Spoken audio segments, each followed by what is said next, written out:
Welcome in, everybody, to the It's Official podcast. I'm Jeremy Plonk from Horse Player Now, and with First Bet, flying the family truckster solo this week.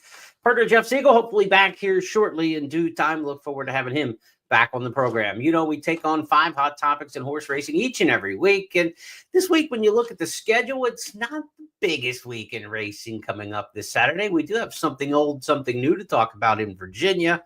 Last week, though, we had the Horse of the Year back in action. We had Flightline's kid brother, and we had ourselves a rewarding but maybe controversial race at Tampa Bay Downs. Let's get into the 5 topics and start on the big board with our Goosebump Award. This is where Jeff typically picks out the horse or race that got him excited, got him up out of his chair watching the race. Well, for me last week, there was a little extra incentive watching the Tampa Bay Derby. Been a big fan of Owen Almighty since back in his 2-year-old campaign, and this is a horse I have a lot of respect for, more than the buyer speed figures might indicate, and maybe the public as well. But Owen Almighty went to the Tampa Bay Derby, I thought, with a one-track mind. Go to the front, get there, and improve your position under Irad Ortiz. He did just that. Let's go back to Goosebump Award. He was dominant in the end.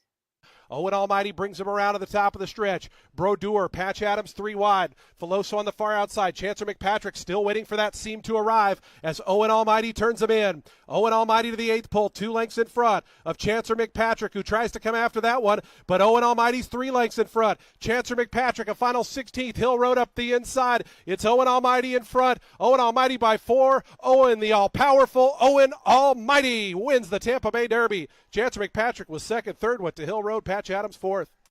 The come-home time spectacular for Owen Almighty, 23.92 for the 4th quarter of the mile and a 16th.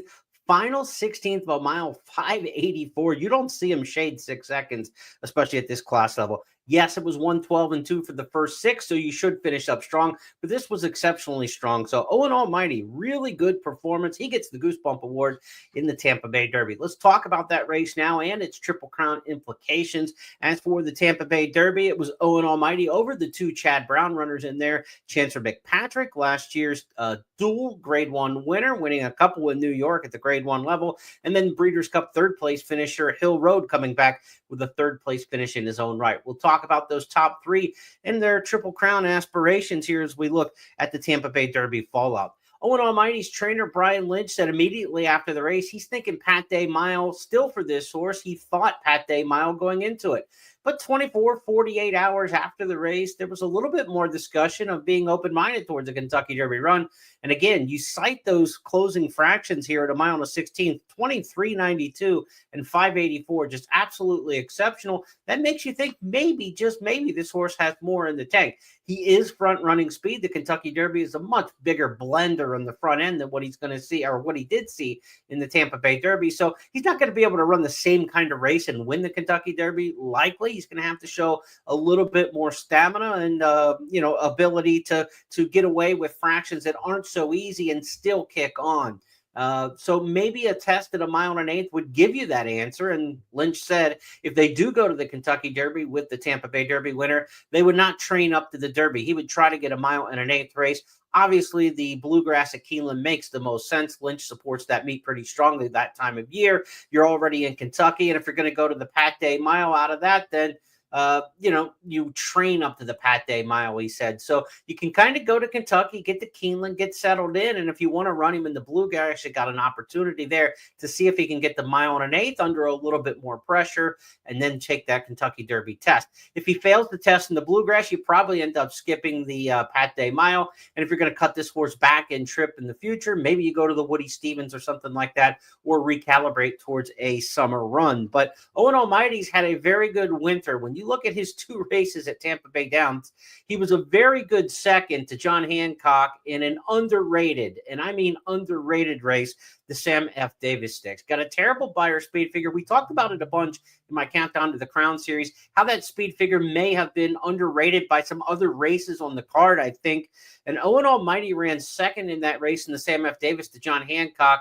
And that was the stakes record. That was the fastest Sam F. Davis in history. And he ran a bang-up race, just getting out-finished and running second in that. Well, he came back in the Tampa Bay Derby, Owen Almighty, and he ran the second fastest Tampa Bay Derby in history. So the fastest Sam Davis, the second fastest Tampa Bay Derby, and he's been right there, 3.5 length winner in that dominant performance. So yes, you could say maybe the track's fast, that sort of thing. And Owen Almighty, maybe you want to say you compare him to Skippy Longstocking winning the Challenger Stakes earlier on the card in a faster time, but he ran a track record that day, Skippy Longstocking, and a 3-time winner who just loves the track there at Tampa. Was the track fast? Obviously, but Owen Almighty is fast. Nobody else was within 3.5 lengths of him at the wire of the Tampa Bay Derby.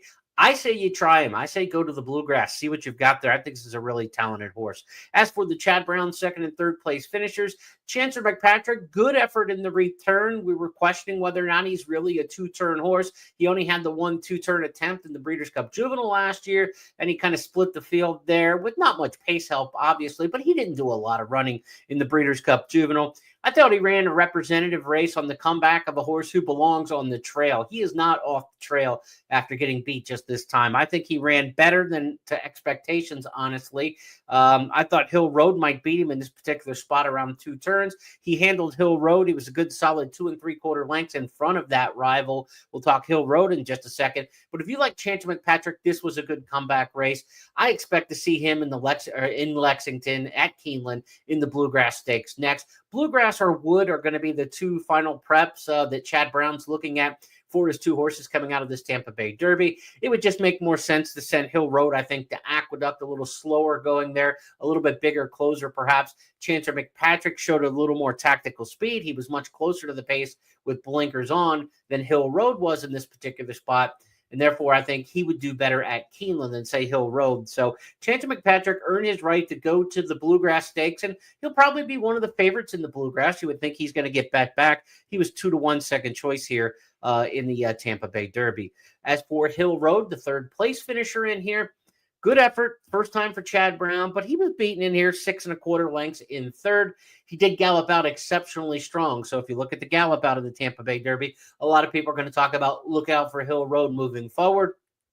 Could be something to that for start back. I don't mind, leaning on the gallop out when you're looking to extend distances. If a horse gets beat at a mile and a 16th and the race you're going to come back in is a mile and a 16th, don't really care a lot about how they galloped out, but they're going to go a mile and an eighth next into the mile and a quarter. I think the gallop out has some significance this time of year at this kind of distance of a race. So that was a good sign from Hill Road. So we'll look forward to that one. He should be one of the favorites too in the Wood Memorial. So that tells you this is a quality race when you're looking at horses that are potential favorites or, top 3 type betting choices in the Bluegrass and the Wood coming up. That tells you it's a quality Tampa Bay Derby. We didn't even talk about the 4th place finisher in here, Patch Adams, yet. He was the beaten favorite. He was actually bet the 9-5 in here. He was expected to show some speed from the outside. He never really got into the race, and we'll talk about that in just a moment. But I do think Patch Adams is a horse that you pull the plug on. Brad Cox has got a lot of different contenders for this year's Kentucky Derby. No superstars amongst those Brad Cox trainees, but Patch Adams now around 2 turns has not done much in his couple bids. His 7 furlong win at Churchill was absolutely fantastic last year. I think you try to get back and reenact that. He is a Pat Day mile type horse. 1 turn, Churchill Downs over a track where he ran a hole in the wind last year. We'll keep it with the Tampa Bay Derby as we go to topic 2 this week on It's Official. How about the Ortiz Brothers orchestration?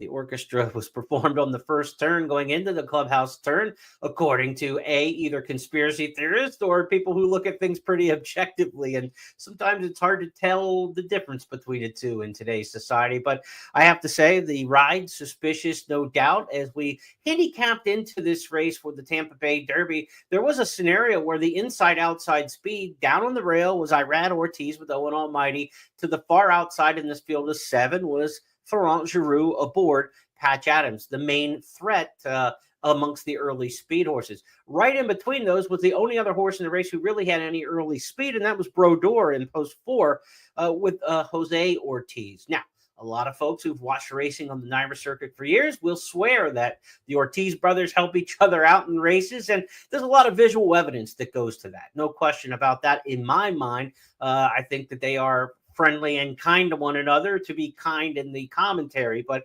to flat out accuse somebody of collusion and corruption and things like that. We need a little bit more evidence than just some visual cues. But let's go to the first turn, take a look at the videos. The horses leave the starting gate at Tampa Bay Downs in the Tampa Bay Derby. You'll see what we're talking about as we go into the turn. There's really no effort whatsoever by Jose Ortiz on Brodeur, the 4, to get in at all. He's staying out, and he's finding Patch Adams, and he's floating Patch Adams wide into the first turn. That allows Owen Almighty to kind of just wrap around the inside, stay away from all of that, cut the corner, and end up with about a 2.5 length advantage as they turn on to the backstretch. So absolutely that helped. Now, as the race progressed, you see with Brodeur and Jose Ortiz, he got engaged against his brother, and he looked to be riding the win on the far turn. But on the first turn, it certainly looked like he might be running a little bit of lead blocking, if you will, in football terms. And, it harkens back to some things that we've seen in the past, and not just necessarily with the Ortiz brothers, but you go back to the 2018 Belmont Stakes, and there was a lot of talk that day about the Bob Baffert trainee restoring hope with Florent Giroux aboard. Giroux was the person egreged here perhaps on Patch Adams, but he was the aggressor back in that 2018 Belmont Stakes when Justify, you might remember, was going for the Triple Crown. It was restoring hope and Giroux that floated a lot of the speed. The horses on the outside of the gate wide to allow the corner to be cut by Justify and kind of give him the run of the race, if you will, for the Bafferts. And kind of interesting back then, the person who was most upset with the move that happened, 2 people were involved. John Velasquez, one of the jockeys on Vino Rosso, and Mike Rapoli, who had ownership stake in Vino Rosso and Noble Indian that race. He was very outspoken about the potential, collusion between the Baffert runners in that particular race to kind of run interference with the long shot for the other runner in there. So, we go back to, well, why do we have this situation? If they are 2 horses trained by the same stable, we used to have them coupled in entries. Now they're very rarely coupled in most jurisdictions in any kind of stakes race for sure, because of field size, and it helps the betting numbers. So it's kind of a dollars and cents thing that we're compromising some integrity for a larger piece of the handle. And in that case, as a gambler, I like it in the case that the field size helps the payoffs, but in terms of the quality and the honesty of the competition, you start to bring some doubts into things. There was the husband-wife team of Trevor McCarthy and his wife, Katie Davis McCarthy, when they were riding together back in 2021 for a short time in New York. They were forced to meet a coupled entry based on some old laws. But after a couple months of losing money in handle, NYRA's, propositioned the state to change the laws. Lawmakers unanimously overturned the ruling that that the couples and people, spouses competing against each other had to be coupled, and that was thrown out. And that's no longer a law. I mean, it only lasted a couple months, but they cited the massive handle loss because of that law. It was thrown out. And again, we make the judgment for handle over the judgment over maybe the integrity of racing, which some of the rules used to be in place for. Certainly the integrity of the Tampa Bay Derby comes into question with what happened on the first turn there. But what are the solutions? There's not a lot of solutions when you think about it. This isn't something we can adjudicate on X. We can't complain it into existence. It's something the stewards would have to act on here. They're going to have to find that there was intent to collude in the race between 2 jockeys. I don't know that you could do that legally from a visual standpoint. They could certainly make a ruling. They could pass a suspension. But I don't know that if that gets challenged in the courts, that that's going to be enough. When you think about all of these medication violations and things that end up going to the courts and then getting thrown out, it is tough to make a ruling stick. And these state organizations and racetracks, they don't have endless funds to defend this stuff in court. So if you're willing to challenge it, a lot of times you end up getting off the hook. And that's, to me, why we do wrist slap suspensions in horse racing, is because they don't want to fight the finances of trying to adjudicate these things in the courts. They're going to be very hard to prove. Absent of a wiretap, and remember, it was a wiretap that took down Jason Service, Jorge Navarro, and the big FBI raid and everything that happened in probably the most well-known suspension that we've seen in horse racing, and people did jail time over. But it was a wiretap that caught him for the medication violations, not necessarily a laboratory that was proven to be legal and upstanding and having no issues at all with the law. It didn't have to pass those kind of scrutiny tests in the legal system. It was a wiretap that ended up taking those guys down.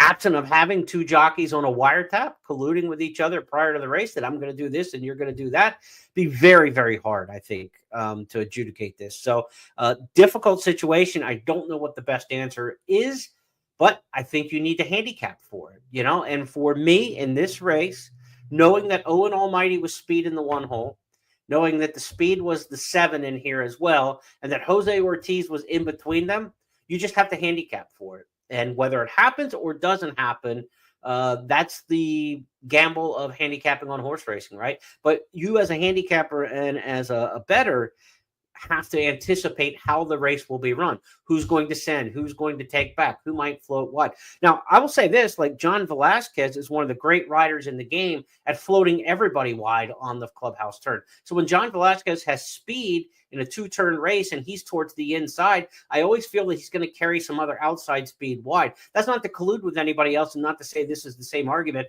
but it's to say use those same tactics in your handicapping of, okay, well, I think Johnny V is going to float this other horse wide. He's going to have to win from a wider trip, and then Johnny will cut the corner on that clubhouse turn. And as you watch other jockeys' riding styles, you'll see other riders who do the same sort of thing when they have inside speed. They'll break the outside, and they'll start taking everybody out in the clubhouse turn, cut the corner, and then they kind of get a little bit of advantage and slingshot onto the backstretch that way. So use it in your handicapping is about all we can do as a horse player at this point. We can complain to the hills. We can complain on X.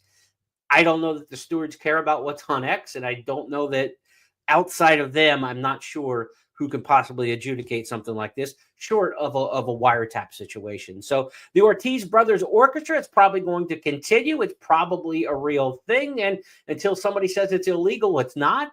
And so as handicappers, what we have to do is try to anticipate when we see it might be happening and then try to make our adjustments in how we pick. Let's close that case now and go to our third topic this week on the It's Official podcast.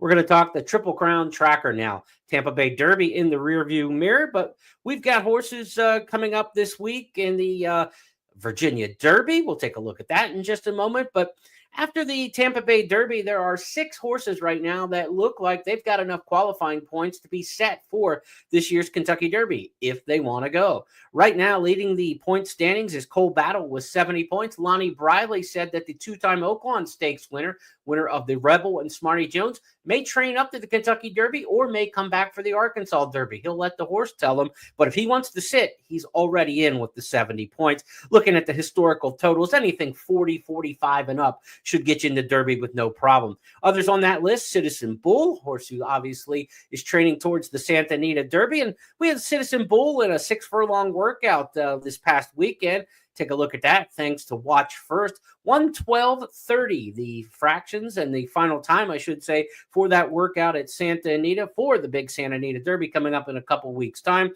That's where Citizen Bull, the winner of the Bob Lewis Stakes and last year's Breeders' Cup Juvenile, will take on a field that includes probably Journalism and Beza, 2 horses that look like are non-Baffert set for this year's Santa Anita Derby. So Citizen Bull in training looked good enough to me at this point. He'll have another work or two towards the Santa Anita Derby, but he's one who's just continuing to hold his form from the 2-year-old season to 3, and he's one of the ones. I mean, you keep trying to find somebody else besides Citizen Bull. I think nobody totally trusts him going the full 1.25 miles, but Baffert keeps putting these 6-furlong works in him, trying to build up that stamina.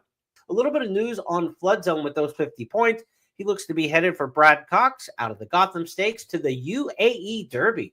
So he's going from the 1-turn mile to 1 mile and 3/16 over in the desert, running for some big money. Flood Zone for Brad Cox. Interesting placement there. As for Cox, he's kind of got the hand to play in the Virginia Derby coming up this Saturday. A field of 10 entered the Virginia Derby at Colonial Downs. 9 are likely to start because it looks like Brad Cox is going to take one of his key players out of that race, John Hancock, and send him instead to New Orleans for the Louisiana Derby. I've always contended that I thought John Hancock was the perfect horse for the Bluegrass Stakes. I would send him the 1 1/8 next after that sharp win that he had. There'd be a mile and 3/16 if they go to the Louisiana Derby, traveling down there. But certainly one of the ones for the Virginia Derby. Left, though, will be a Brad Cox trainee in Rapture, a very impressive maiden breaker last time out. Rapture's a horse who's kind of progressing the right way, and he's one to watch in the Virginia Derby. Also in that Virginia Derby, Getaway Car, winner of the Sunland Derby, the one to beat in there. He'll be the morning line favorite, and I'm sure the post-time favorite for trainer Bob Baffert. Let's check him out winning the Sunland Derby. Getaway Car has set the tempo throughout and it leads by 2. Here comes a strong, good-looking move from Caldera. Caldera means business, and he's bearing down on Getaway Car. Caldera looks to have his measure. Caldera with a sweeping move. Getaway Car's going to have to find something more and find it quickly. Touchy is third, straightening away into the long Sunland Park stretch. It is Caldera for D. Wayne Lucas leading a neck, fighting back. Getaway Car will not give up. Getaway Car vigilant on the inside. Getaway Car coming back. Getaway Car, Caldera throw down in an awesome finish. Also on the Triple Crown tracker this week, keep an eye on this late bloomer, late back to the races for trainer Chad Brown. Winner in Allowance Company last Saturday, Praetor. This horse won by 7.5 lengths in Allowance Company in his first start since September. Good pedigree here by Into Mischief out of Curlin's Approval. Of course, she won the Princess Rooney in the Royal Delta. 1 mile win here for Praetor. We could see him maybe in one of the final preps. He might be a horse headed towards a race like the Arkansas Derby. Might not be a bad spot for him to see if he fits on the Triple Crown Trail. Chad Brown's got a good hand to play, though. We know he's got 2-3 finishers from the Tampa Bay Derby that we've already talked about. Maybe add Praetor to the list, a horse to watch out of this week's Triple Crown tracker.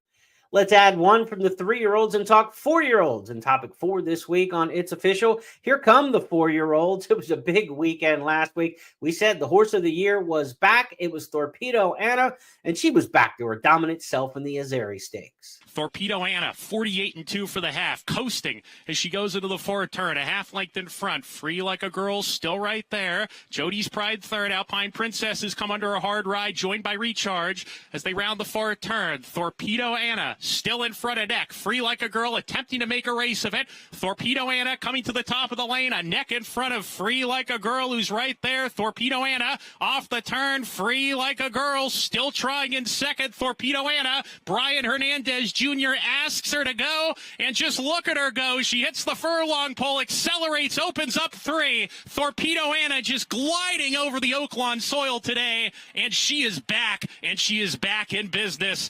Torpedo Anna wrapped up to win the Azeri, kicking off her 4-year-old season. Good return race there for Torpedo Anna. Not the deepest or strongest field that she took on there in the Azeri. It'll get a little stronger and tougher in the Apple Blossom Stakes coming up as her projected next start for trainer Kenny McPeak. Some good races for the summer for sure coming up for her in New York, and hopefully we'll see her back at Del Mar trying to defend her Breeders' Cup Distaff title in the fall. But the 4-year-old Torpedo Anna, and the reigning horse of the year, is back. Now, will she have competition at Del Mar? Bob Baffert seems to think so. He's got Cavalieri, now 4 for 4 lifetime after her win in the Beholder Mile.